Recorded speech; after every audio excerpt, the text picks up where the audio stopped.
name is Krijn Smit. I'm a creative director. I work for Pickle Factory. And at Pickle Factory we work for Hertog Jan, which is a beer brand. We work for Verkade. We work for Sultana, which are cookie brands or sweets. And we also work for the Erasmus University Rotterdam. And next to that we have some project clients, but those four are our main clients we work for every day. We're an ad agency. We have something like 10 people working here, and we do a lot of concepts. You asked me about Dutch advertising and what's typical about Dutch advertising. I think there is something like typical Dutch advertising. I'm not sure, but I think it's in the kind of in the tongue-in-cheek.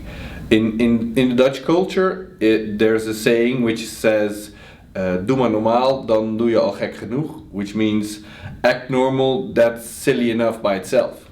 I'm not sure if it's translated very correctly, but I mean this is very typical Dutch. I mean don't stick your head out, just act normal, go with the flow, etc. And you see that in our advertising very clear. It's not bombastic, it's not majestuous, it's a very small joke, maybe even making fun of yourself. In Holland you can actually make fun of your brand and do it small and do it with a blink, with your tongue in your cheek.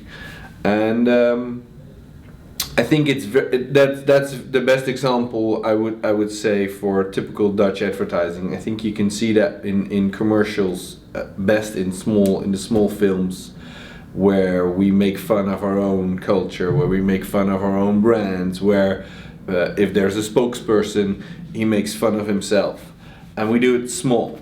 So I would say that's typical Dutch advertising, and I think you would recognize it in a lot of work.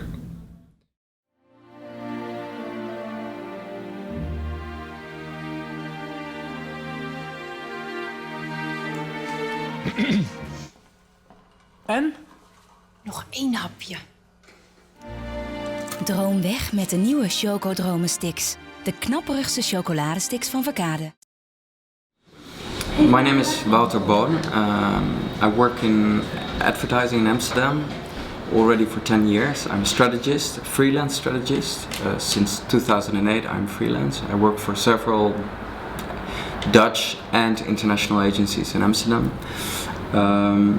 I am also the founder and editor-in-chief of Amsterdam Adblog, which is an international blog that writes about Amsterdam advertising. And thirdly, I've written a book about creativity that is called Defining Creativity. So I work in the realm of advertising, writing, and creativity. So I think I know what is happening in the Amsterdam advertising scene, since I see a lot of press releases about the latest work from Amsterdam. So yeah, that gives me kind of an inside view of Amsterdam advertising. The question, how would you define a Dutch customer insight? A Dutch customer insight is, I think, or maybe it's better to say a Dutch cultural insight, is that Dutch people are very direct. And that's really typical Dutch, and that's what you see in the kind of advertising that's only addressed to Dutch people. You don't see that as much, obviously, in international work, because the international work is more culturally neutral. But the Dutch are very direct, and the funny thing about that is that Dutch people are often proud of that, while internationally it's not always experienced as very friendly. We say what we think immediately, and the good thing about that is that it's easy to do business with people among each other, because you can really quickly get to the essence of your the agreement you want to accomplish. So it's easy to quickly sort of get somewhere. In other countries, other cultures, especially I know, for example, Asian cultures, you first have to sit down and you have to eat, and even I guess in Southern Europe that's the case. You sit down, you eat, you get to know each other, and here we want to directly get to the essence. No bullshit, let's get on with it. Which is positive to get somewhere, but it's not always experienced as well, let's say as very friendly in other countries. So that's something I think we should be aware of, that our directness is not always appreciated. So that's typical Dutch, I guess.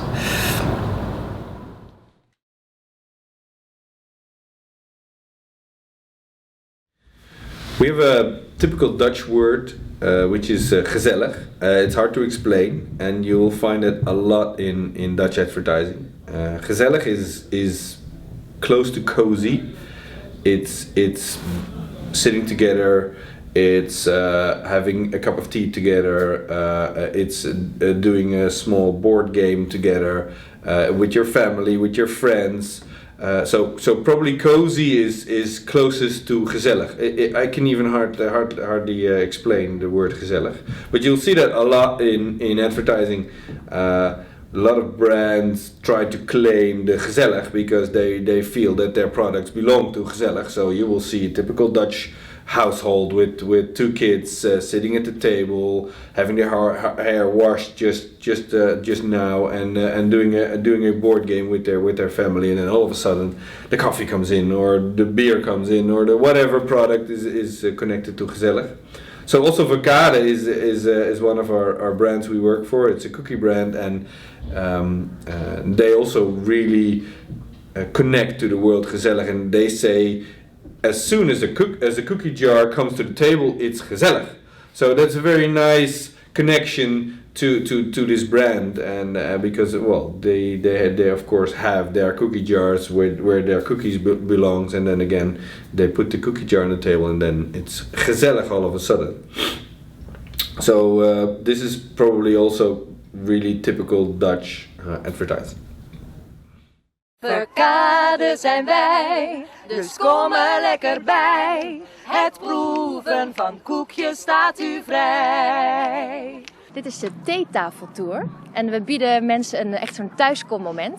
Dus kinderen komen uit school, die gooien een tas in de hoek en die gaan lekker thuis een kopje thee en een koekje erbij. En koekjes van Verkade natuurlijk, of meerdere koekjes mag natuurlijk ook. Om even te vertellen hoe een dag was. Dat doen we altijd. Ja, altijd als we uit school komen even. Een kopje thee en een koekje of een snoepje erbij. Ik denk dat het een hele oude traditie is. Mijn dochter met de kinderen doet het wel en dat is die traditie doorgezet. Ik kan niet uitleggen waarom. Het is gewoon thee en koekjes.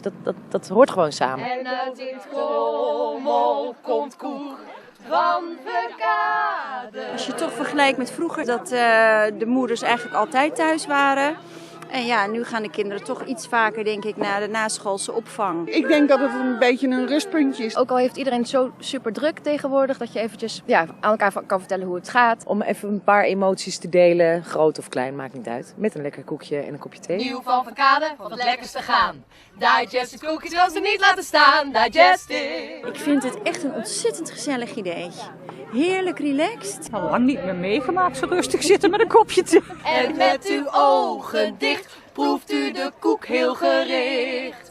Verkade zijn wij. We zitten lekker te snoepen. Crunch en hij is lekker knapperig. Omdat er een stukje chocola in zaten. Ik kan er bijna niet vanaf blijven. Die met chocola. Wat is dat, digestive? Lekker. Gewoon een biscuitje vind ik het lekkerst.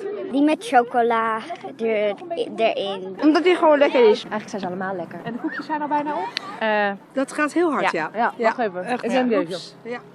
Sorry hoor. Sorry. Ja, het is op.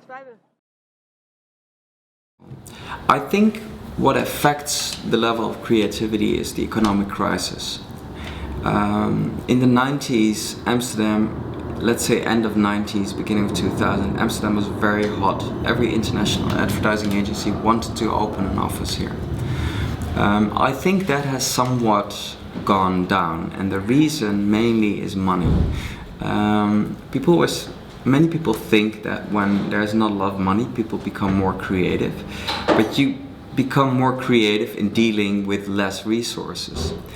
That doesn't mean that you essentially become more creative. It's just that you learn to do more with less money. But when there's a lot of money, you have a bigger budget, the client has a bigger budget, you start to think about crazy things that otherwise wouldn't be possible. So I think the level of creativity is not as high as it could be. I think the economic growth would be the best medicine to sort of get the level of creativity up. On the other hand, there's lots of things happening in the startup world. The interesting thing about technology is that you often don't need a budget that is as big as you used to need it. For example, film, celluloid versus digital. Everybody can make a film today, and everybody can make an ad today, and you have YouTube as a channel to advertise it. So what you do see is that in technology people are becoming more creative, and that is forced by the fact that I think we have smaller budgets. People are forced to think smarter in the media they use, in the kind of software they use. So I think you could say that it has some benefits, the fact that the big budgets are not as big as they used to be, and especially in Holland, because if you look at Dutch advertising, like only for the Dutch, the budgets are tiny. We are a small country. There are a few international agencies that still get the international budgets, and they can make work that travels around the world. But with these very small budgets, it's difficult to be creative, and you tend to go to the ideas that are more easily executable, and but at the same time might not be so impactful. So generally, I would say the level of creativity is not where it could be, but there are some benefits technology-wise, software-wise, and yeah, I think what's happening in the startup world is really interesting. That people always talk about the founders of Google starting in a garage. Now you start with a laptop and you don't even need that garage, and that's what makes this time, I think, the time we live in, very interesting.